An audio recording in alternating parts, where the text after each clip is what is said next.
डर हमारे शरीर का रोग है।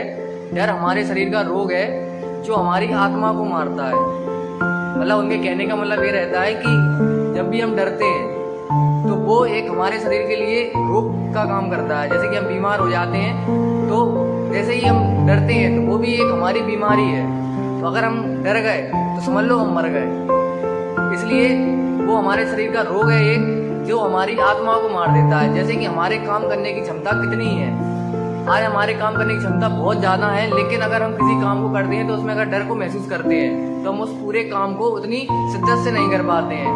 इसलिए महात्मा गांधी जी ने कहा है कि डर हमारे शरीर का एक रोग है जो हमारी आत्मा को मारता है, मतलब जिससे हमारी आत्मा बिल्कुल मृत हो जाती है। इसलिए हमें किसी भी काम को करने के लिए डरना नहीं है। जो भी हम कदम उठाएं पूरी निष्ठा से, पूरी ईमानदारी से, पूरी शक्ति से उठाएं और उसके बाद उसके जो भी परिणाम हो, और अगर हम आगे बढ़ गए किसी भी काम के लिए तो हम पीछे ना आए हटें उससे।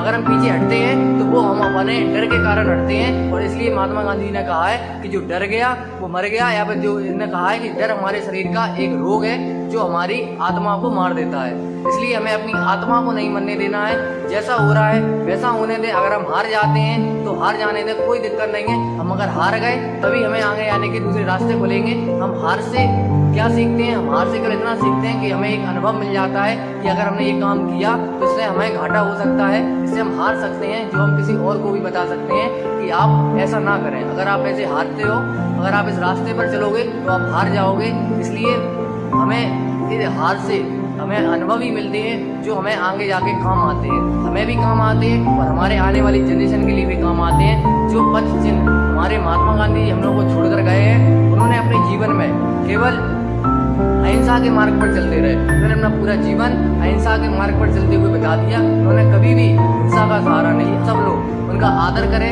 उनसे प्रेम करें, उनका सम्मान करें, क्योंकि आजकल की जो पॉलिटिक्स चल रही है उसमें उनको थोड़ा सम्मान कम होता जा रहा है। लेकिन हमें उनके सम्मान को, हमें उनके गौरव को, जो उन्होंने हमें गौरव दिलाया है, जो उन्होंने हमारे लिए इतनी मेहनत करके स्वतंत्रता दिलाई हुई है, तो हमें उन्हीं के बताए हुए पद चिन्हों पर चलना चाहिए, जिससे कि हमारा जीवन और अच्छा हो सके और हम उनके सपनों को साकार कर सकें।